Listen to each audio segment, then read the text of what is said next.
car and drive away. So when they opened the trunk of the car, there was a collapsible bin, I think a couple hangers, a pair of Casey's, I think a pair of her pants back there in the bin, and then this bag that my husband saw, which I never saw. And in the bag, he said there was like 1 or 2 pieces of pizza and a ripped up box, stuffed in just a little bag, plastic bag. And that thing was just full of maggots, and you know, it was terrible. So they walked it right to the dumpster, didn't even think anything about it. George and the employee of the tote? Yes. So, okay. Yes. So, does he recall what that employee's name was that helped him check out? I don't know, but he took the police officers back and they retrieved the bag out of the dumpster. He took them right back the very next day, and they retrieved the bag. They have the bag and everything there. So the police have the bag. Okay, did the bag have the maggots and stuff in it? Yeah, I don't know if it still had the maggots in when they picked it up, but they have the bag. So I don't know. There should be clues to the pizza parlor in it, because George said he didn't, you know, he wasn't going to go through that bag because it was nasty. At that time, he just knew it was garbage and he threw it. Didn't even think anything of it. And he even got back in the car and said, that car smells like, you know, something had died in it. And, you know, he's been a homicide detective. He's smelled dead bodies. I've smelled dead bodies being a nurse. I've been to the morgue before. I've smelled dead tissue. It smells bad.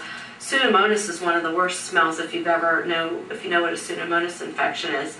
We took off a dressing one time of a patient's room, and we had this huge clinic. It went from the vent system from that patient's room clear over 2 floors later to the other vents. That's how strong that smell of, you know, stuff can follow. And that was the infection. It wasn't, you know, it's just a sense of the Pseudomonas. It's just a unique smell.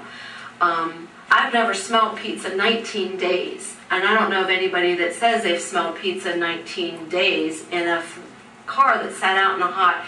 Yes, garbage is different than that, but someone needs to, I've been saying, just do it. Put it in, pick a car off of some, you know, abandoned lot or the Wrecker Center, and put it in the Florida hot sun, which we've had, what, 90 to 100 degree temperature. And that week that it was setting out, we had 100 degree temperature, and multiply that closed up is probably 2+ for 19 days, and then see if it doesn't smell as bad as a dead body in that car. And they all think we're nuts, it's pizza, garbage. Well, you know, garbage is taken from one day to the next. What was your initial thought when you smelled it?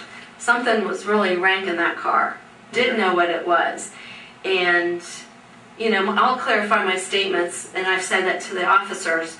I made up the first 911 call, didn't know what the hell to say. I made up the second 911 call, didn't know what to say. And then when Casey came back and told me, or actually had told Lee that Kaylee had been kidnapped, the second 911 call said that the sheriffs would be there when they had a chance. Well, it had already been 45 minutes from that first call to the second call to the third call.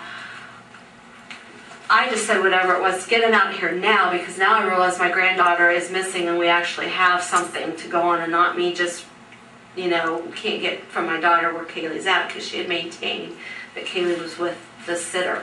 She maintained that Kaylee was with the sitter the entire time, and she also made a statement to me. She told me, Mom, and I didn't understand what she meant by this. She had told me that the hour was not right because it was about 7:30, 8 o'clock, and that's typically when Kaylee is getting ready to go to bed. That why do we want to interrupt? I'll take her to you tomorrow. I don't think Casey had ever intentions of taking me tomorrow.